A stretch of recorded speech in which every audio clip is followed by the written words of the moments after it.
विश्वानि देव सवितर्दुरितानि परासुव यद्भद्रं तन्न आसुव। ॐ सहना भवतु सहनौ भुनक्तु सह वीर्यं करवावहै तेजस्विनावधीतमस्तु मा विद्विषावहै। ॐ कृष्णाय वासुदेवाय हरये परमात्मने प्रणतः क्लेशनाशाय गोविन्दाय नमो नमः। गोविन्दाय नमो नमः। ओम श्री परमात्मा नमः। श्रीमद्भगवद्गीतामृतम दैवासुर संपद विभाग योग नामक 16वें अध्याय पर हम चर्चा कर रहे थे, जिसमें प्रारंभ के 3 श्लोकों द्वारा भगवान ने दैवी संपद के विषय में चर्चा की। अब आगे आसुरी संपद के विषय में कह रहे हैं। श्लोक संख्या 4 से आरंभ कर रहे हैं। दंभो दर्पोतिमानस्य क्रोध पारुष्यमेव च अज्ञानम चाभिजातस्य पार्थ संपदम आसुरी। करें कि दंभ, दर्प, अतिमान, क्रोध, पारुष्य,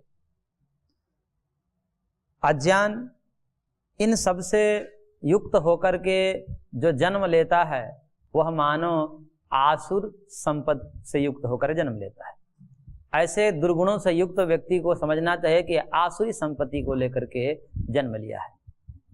दंभ, दंभो धर्म ध्वजित्वम। दंभ का तात्पर्य कि धर्म ध्वजापना जिसमें हो, अर्थात मैं ही इस धर्म का ध्वजावाहक हूँ, मेरे से ये धर्म टिका हुआ, बाकी सब अधर्मी हैं, नीच हैं, मैं ही जो कर रहा हूँ सब कर रहा हूँ। जो गुण है नहीं उसमें भी गुणाभिमान करके दिखावा करना, पाखंड करना, इसको भगवान ने दंभ कहा। और इस प्रकार से दंभ है तो मानो असुर है। दूसरा है दर्प। दर्प का तात्पर्य है अपने कुल, अपने अभिजन, धन इत्यादि को लेकर के एक घमंड होना, अतिरेक होना। धन आदि को लेकर के एक दर्प होता है, अभिमान होता है, घमंड जिसे कहते हैं, दर्प अर्थात घमंड। और अतिमान, जो कि दैवी संपद में नातिमानिता भगवान ने कहा, यानी अतिशय पूजनीय भाव। मेरे को लोग पूजा करे, मेरी पूजा करे, मेरा चरण छुए, मेरा चरण धोवे, इस प्रकार से अपने को पूजवाना, ये पूजवाने का भाव, हालांकि पूजवाने के योग्य है नहीं, फिर भी पूजनीय भाव होना कि मेरे को लोग पूजा करें, मेरे जय जयकार करे, इस प्रकार के जो दुर्गुण है इसे अतिमान कहा जाता है। यह भी आसुर संपद है। क्रोध, सहन न कर पाना, तुरंत प्रतिक्रिया देना। कोई दूसरा व्यक्ति थोड़ा भी प्रतिकूल बोला, प्रतिकूल आचरण कर दिया, थोड़ा सा ताना मार दिया या कुछ भी प्रतिकूल बात बोल दी तो तुरंत क्रोध होकर के उसे क्रोधावेश में कुछ अनर्थ कर देना। तो यह भी आसुर संपत्ति के लोग हैं, इसे आसुरी संपत्ति भगवान ने कहा है। और अगला भगवान ने कहा कि पारुष्य। पारुष्य का तात्पर्य है कठोर वचन। कठोर वचन बोलना कभी कभी सत्य ही होता है, लेकिन सत्य कठोर हो जाता है। अंधे को अंधा बोल देना, लंगड़े को लंगड़ा बोल देना, यह है सत्य बात, परंतु उससे उसको दुख होता है। तो ये सत्य वचन होते हुए भी पारुष है, कठोर है, इसलिए ऐसे सत्य वचन भी पाप के अंतर्गत आते हैं। तो ऐसे कठोर वचन नहीं बोलने चाहिए। इसलिए ऐसे व्यक्ति के लिए अच्छे अच्छे शब्द का प्रयोग करके शास्त्रकारों ने कहा है, रज्या चक्षु, जिनको ज्ञान चक्षु कहा जाता है। चर्म चक्षु तो नहीं है जिनके, लेकिन ज्ञान चक्षु से मानो इस संसार को देख रहे हैं, इसलिए उनको प्रज्ञा चक्षु कहा है। ऐसे विकलांग आदि व्यक्ति हैं, उसको भी आदरणीय मोदी जी ने बड़ा बढ़िया शब्द दिया, दिव्यांग कह करके, कि दिव्य अंग हैं जिसके। तो इस प्रकार से संबोधन दे करके ताकि उनको दुख ना हो, ऐसे संबोधन करना ठीक है। और उसको ठीक वैसे का वैसा बोल देना, यह कठोर वचन है, पाप के अंतर्गत आता है, असुर लोग बोलते हैं। अथवा व्यंग्य मार देना, व्यंग्य बोलना, जो अत्यंत दुर्बल है उसको पहलवान कह के बुलाना है, पहलवान जी आइए बैठिए, तो ऐसे व्यंग्य भी नहीं करना चाहिए, सब कठोर वचन के अंतर्गत आते हैं।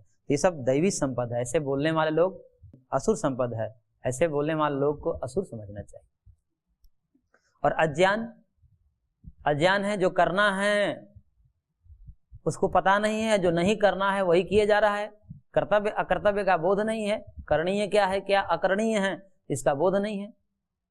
तो अज्ञान होना भी ये आसुर संपद का स्वभाव है, असुर व्यक्तियों का स्वभाव है, अज्ञान ही है, कुछ ज्ञान ही नहीं है, क्या धर्म है क्या अधर्म है, किससे हमारा लौकिक और पारलौकिक कल्याण होगा यह पता ही नहीं है। ये पता न होना अज्ञान है, और यह अज्ञान मानो असुर का स्वभाव है। तो इस प्रकार से भगवान यहाँ पर आसुर संपद का वर्णन किया, और फिर आगे 5वें श्लोक में इसका फल बता रहे हैं कि दैवी संपद और आसुर संपद का परिणाम क्या होता है। तो कह रहे हैं कि दैवी संपद विमोक्षाय निबंधाय आसुरी मता मां शुचः संपदम दैवीम अभिजातोसि पांडव। कह रहे हैं भगवान की दैवी संपद विमोक्षाय, दैवी संपद मोक्ष के लिए होती है, दुखों से छुड़वाने के लिए होती है, दुखों से आत्यंतिक निवृत्ति दिलाने के लिए दैवी संपद होती है। यानी कि पूर्वोक्त जो कहे हुए दैवी संपद है, जो 26 गुण बताए भगवान ने, उससे युक्त होकर के कोई जन्म लिया है तो मानिए उसका कल्याण सुनिश्चित है, उसका इहलोक और परलोक दोनों ही मंगलमय है, वो दोनों में उसका कल्याण होगा, इसमें कोई संशय नहीं है। तो दैवी संपद विमोक्षाय, दुखों से छुड़ाने के लिए दैवी संपद होती है। और निबंधाय आसुरी मता, भगवान कह रहे हैं कि मेरे मत में ये जो आसुरी संपद है यह तो निबंधाय, बांधने के लिए है। निबंध अर्थात नियतो बंध निबंध, निश्चित रूप से जो बांधने वाली है, इसमें कोई संदेह नहीं है कि व्यक्ति दुख के सागर में नहीं जाएगा, ये दुख ही बंधन है। यहाँ पर निबंध मतलब दुख है, दुखम एवं बंध, दुख ही बंध है। और आसुर संपद जिसको आ गया तो भगवान कह रहे हैं कि मेरा मानना ये है कि वो दुख के सागर में जाएगा, वो अवश्य ही दुख सागर में जाएगा, दुख से छूट नहीं सकता। तो आसुरी संपद जो होते हैं वह दुख में डालने वाली है, भवसागर में डालने वाली है, और जो दैवी संपद है वो भवसागर से पार करने वाली है, सुख के तरफ ले जाने वाली है, दुखों की आत्यंतिक निवृत्ति दिलाने के लिए। इसको सुन करके कहीं अर्जुन के मन में ये न हो जाए कि अचानक दैवी संपद का वर्णन करते करते भगवान बीच में आसुरी संपद के बोल दिए, कहीं हमारे तरफ तो इशारा नहीं है इनको, ऐसा अर्जुन के मन में प्रश्न न उठ जाए। इसलिए भगवान ने कहा कि मां शुचः, तुम शोक मत करो, तुम घबराओ मत। क्यों मत घबराओ?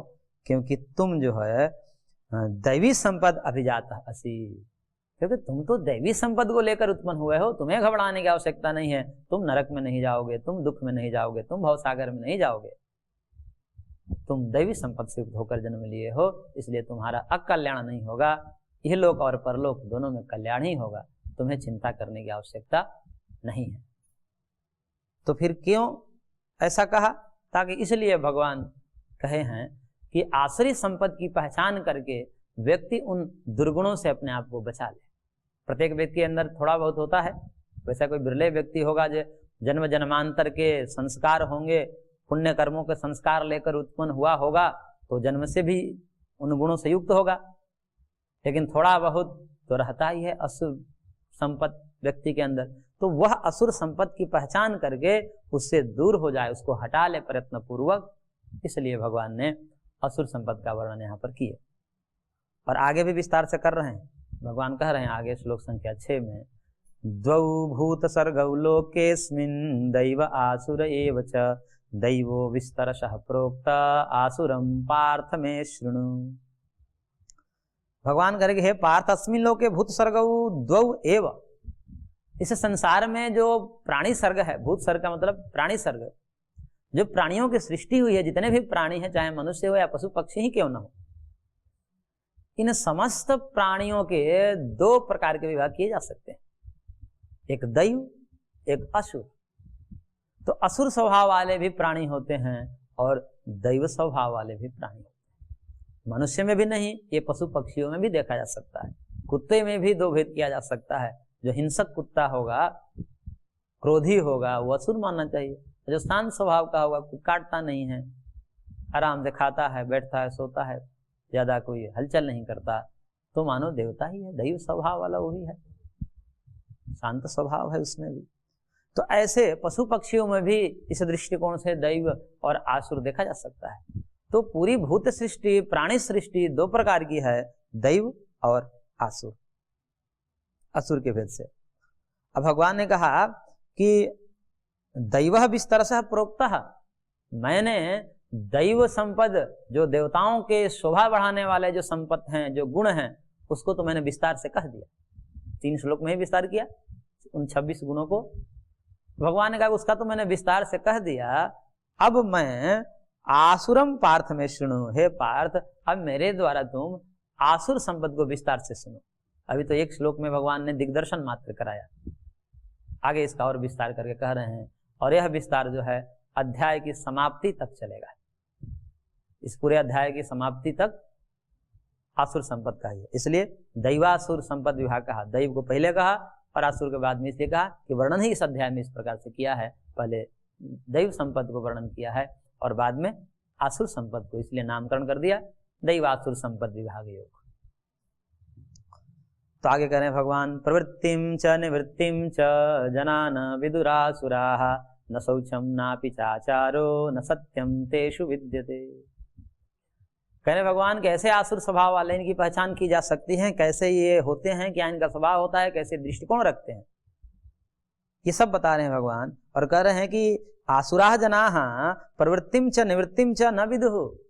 ये जो असुर स्वभाव के लोग होते हैं, प्रवृत्ति और निवृत्ति, किधर प्रवृत्त होना है, किससे निवृत्त होना है, किसको पकड़ना है, किसको छोड़ना है, क्या हेय है, क्या उपादेय है, ये सब पता नहीं होता उनको। क्या विधि है, क्या निषेध है, किसको करने से हमारा मंगल होगा, केवल इस जन्म में ही नहीं अगले जन्म में भी, और क्या करने से हमारा परलोक खराब हो जाएगा, बिगड़ जाएगा, ये सब उनको पता नहीं होता।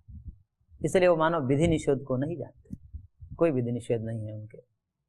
तो प्रवृत्तिम निवृत्तिम च न विदुः, नहीं जानते, और न शौच जानते हैं, और न किसी प्रकार के आचार जानते हैं, सदाचार जानते हैं। शौच भी नहीं है, शुचिता भी नहीं है।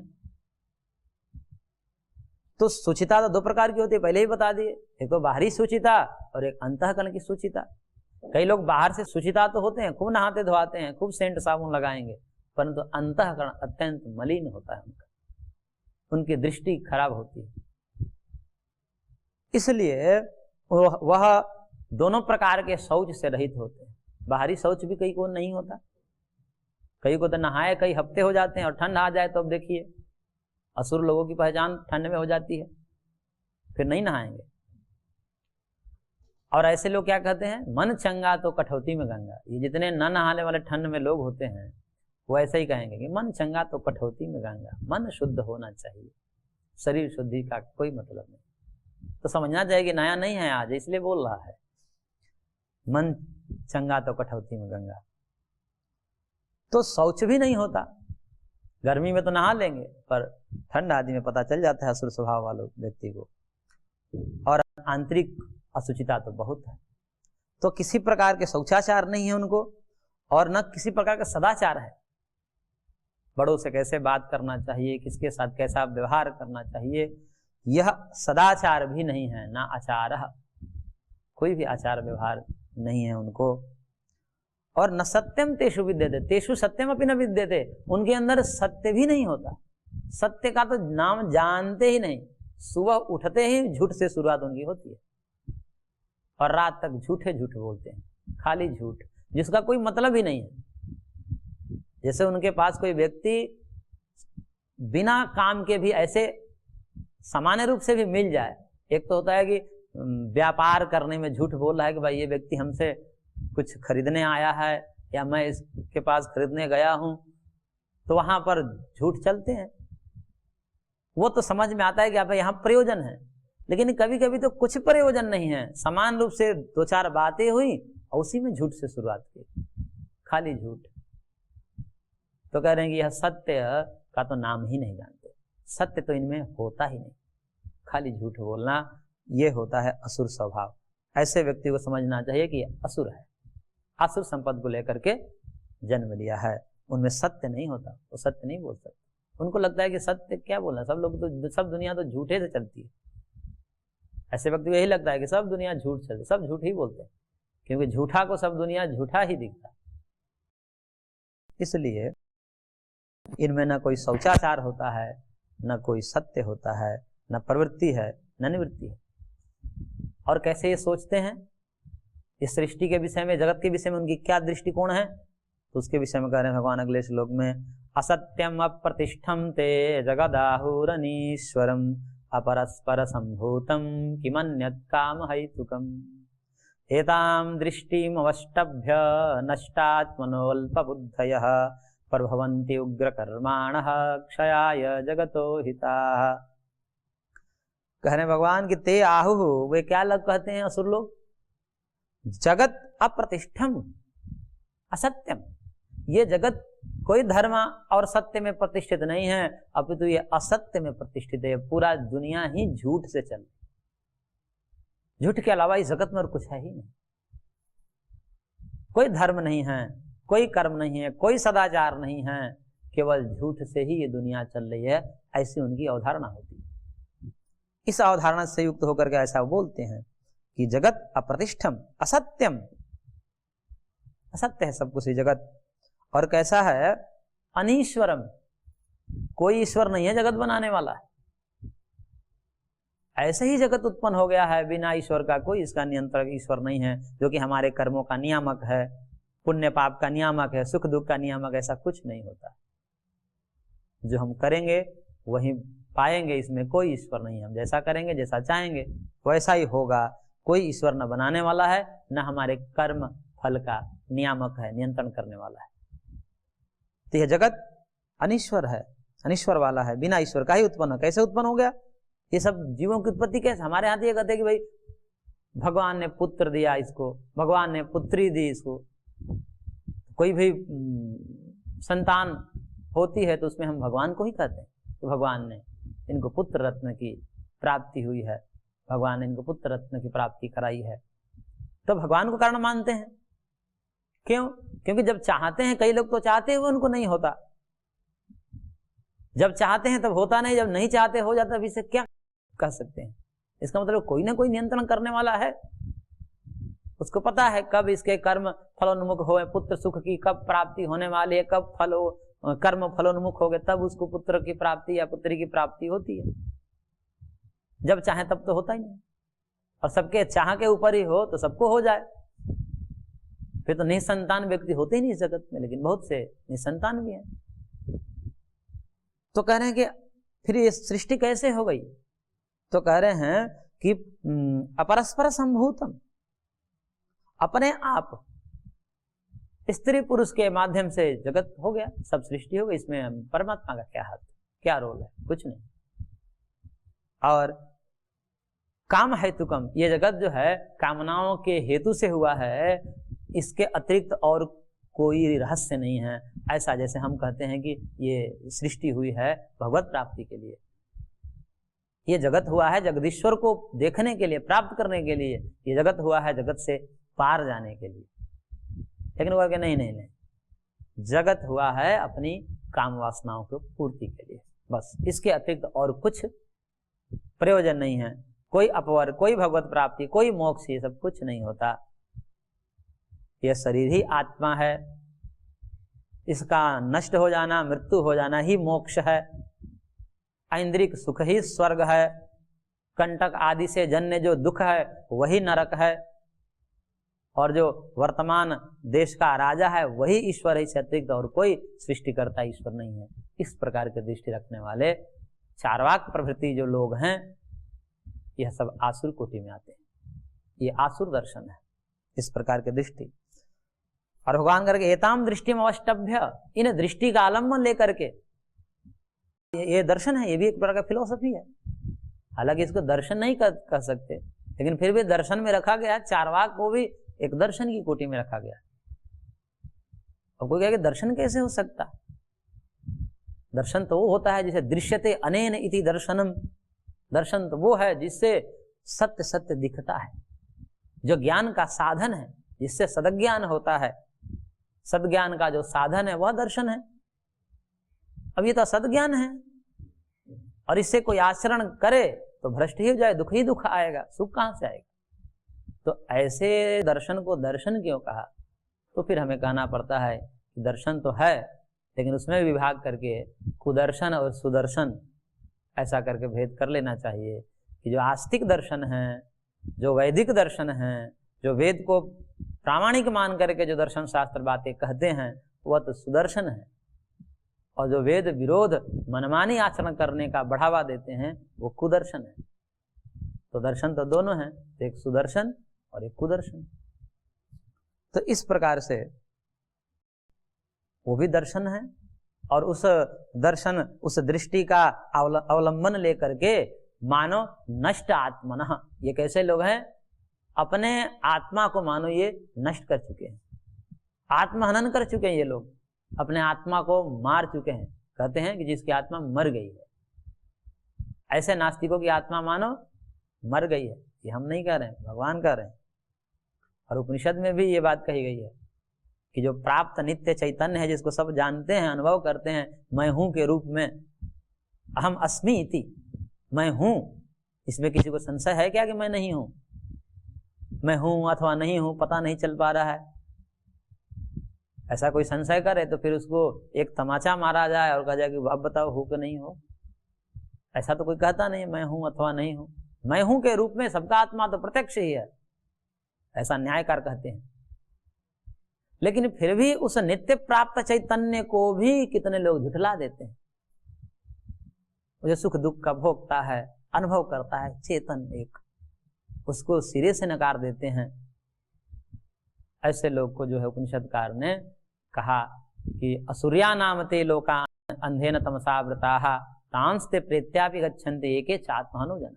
ये मानो अपने प्राप्त नित्य चैतन्य का तिरस्कार किए हैं, और तिरस्कार करके केवल ऐन्द्रिक सुख भोग में लीन है, लगे हुए हैं, तो अपने आत्मा का तिरस्कार ही कर दे, उपेक्षा कर दी। ये आत्मा को उपेक्षा करना यानी कि आत्म प्राप्ति के लिए कोई कर्म न करना और केवल भोगों में रमण करना, यही आत्मा की उपेक्षा है, और यही अपने आत्महनन है, यही आत्महत्या है। तो जो भी व्यक्ति अपने आत्मानुसंधान में, अपने स्वरूप को खोज में नहीं लगा है, मैं शरीर से भिन्न आत्म तत्व हूं, उसको पहचानने के लिए किसी प्रकार की चेष्टा नहीं कर रहा है, तो कहते हैं कि ये आत्महत्या कर रहा है, और ये ऐसे असुर लोक में जाता है। असुरिया नामते लोका अंधेन तमसा वृता, जहां पर अंधकार है, अज्ञान है, मूढ़ योनि में जाता है। आगे भगवान कहेंगे मूढ़ योनि सुजायते। तो इस प्रकार से वो जो है अत्यंत निकृष्ट योनियों में, और उससे भी उत्तरोत्तर निकृष्ट में ही चलता जाता है। वहां से निकलना बड़ा मुश्किल हो जाता है। एक बार उधर पड़ जाए तो फिर वहां से निकलना मुश्किल हो जाता है। बार बार जन्म, बार बार मरण, वो भी अधो अधो योनि में ही चले जाना। तो कहेंगे बड़ा भयंकर है, इसलिए इससे बचना चाहिए। तो ये व्यक्ति कैसे हैं? नष्ट आत्मनः है, अपने आत्मा को नष्ट कर चुके हैं, जिनकी आत्मा मर चुकी है। अल्प बुद्धयः, ये बेचारे कृपा के पात्र हैं, दया के पात्र हैं, अल्प बुद्धि वाले हैं, मूर्ख हैं, इनको पता नहीं। अल्प बुद्धि, भगवान ने कहा कि अल्प बुद्धि वाले, थोड़ा भी अपने मस्तिष्क का प्रयोग नहीं करते। थोड़ा सा भी मस्तिष्क का प्रयोग कर लेते तो समझ में आ जाता। सोने के बाद जगने से पहले कहां चले जाते हैं? यही प्रश्न चिंतनीय है। यदि शरीर ही आत्मा है, शरीर ही नित्य अनुभव करने वाला है, तो सोने के बाद तो शरीर खटिया पे पड़ा है, लेकिन बगल में कौन क्या बोल रहा है यही सुनाई नहीं दे रहा है हमें। क्या हो गया? अभी शरीर तो पड़ा है, सर्दी गर्मी का अनुभव नहीं हो रहा है। यहां तक कि मच्छर भी काटते हैं तो उस समय सुसुप्ति में, गाढ़ी निद्रा में, उसका भी बोध नहीं होता। तो शरीर आत्मा है तो ये क्यों हो रहा है? कोई शब्द क्यों नहीं सुनाई दे रहा है? कोई स्पर्श अनुभव क्यों नहीं हो रहा है? कोई रूप क्यों नहीं दिखाई दे रहा है? कोई गंध क्यों नहीं पता चल रहा है? तो ये तो नास्तिक बात तो कहते हैं कि 24 घंटे भी नहीं टिक पाता। यानी कि जो शरीर को ही चैतन्य मानते हैं, शरीर से अतिरिक्त कोई आत्म तत्व नहीं है, ऐसे मानने वाले की अवधारणा तो 24 घंटे भी नहीं टिक पाती। सुसुप्ति में सब खत्म हो जाता है उनका दर्शन। जब शरीर ही आत्मा है तब कहीं नहीं शरीर अनुभव कर रहा है। इसका मतलब कहना पड़ता है कि कोई तो है जो कनेक्ट रहता है, जो अंतरतम हो जाता है, गुड़ चला जाता है हृदय में, अंदर सन्निविष्ट हो जाता है। इस कारण से वो मन आदि से डिस्कनेक्ट हो जाता है, इसलिए उसको अनुभव नहीं हो पाता। इसका मतलब शरीर से भिन्न है, तभी तो ऐसा हो रहा है। शरीर आत्मा नहीं है। उस आत्म तत्व के संयोग से यह अचेतन शरीर चेतनावत भाषित होता है। तस्मात् तत्संयोगात् अचेतनम चेतनावधि लिंगम, सांख्य कारिकाकार कहते हैं उस पुरुष के संयोग से, संबंध से, आत्मा के संबंध से ये शरीर चेतनवत भाषित होता है। जैसे अग्नि के संयोग से पानी गर्म प्रतीत होता है, वस्तुतः होता नहीं है। जब तक अग्नि का संपर्क रहता है जल से तब तक तो गर्म रहता है। जैसे अग्नि के परमाणु निकल जाते हैं जल से, वो पुनः ठंडा हो जाता है। वो उस समय ठंडा ही था, बस दब गया था, दब गया था। एक गुण दूसरे के गुण से दब भी जाते हैं, क्योंकि शीतलता सौम्य गुण है और उष्णता तीक्ष्ण गुण है। तो तीक्ष्ण जो है सौम्य को दबा देता है। इस कारण से उसमें अग्नि प्रविष्ट हुई तो उसको दबा दी। दबाने का मतलब नष्ट नहीं हुआ। हम पानी को गर्म कर दिए तो उसकी शीतलता नष्ट नहीं हुई है, दब गई है, अभी भी वही है। क्योंकि नष्ट हो जाती तो फिर कहां से आ जाएगी। असत से सत की उत्पत्ति नहीं हुई है, ये भगवान ने प्रारंभ में ही बता दिया, ना भाव विद्यते सतः इत्यादि के द्वारा। तो इस प्रकार से उस आत्मा के संयोग से ही शरीर में चेतनता आती है, और यह शरीर तो जड़ ही है। आत्मा के कारण, आत्मा का जब तक संयोग है तब तक इसमें सुख दुख का अनुभव हो रहा है। जैसे ही आत्मा का वियोग हो जाता है इस शरीर से, पता चल जाता है कि इसमें और जो है लकड़ी आदि जो होते हैं जड़ पदार्थ, उसमें कोई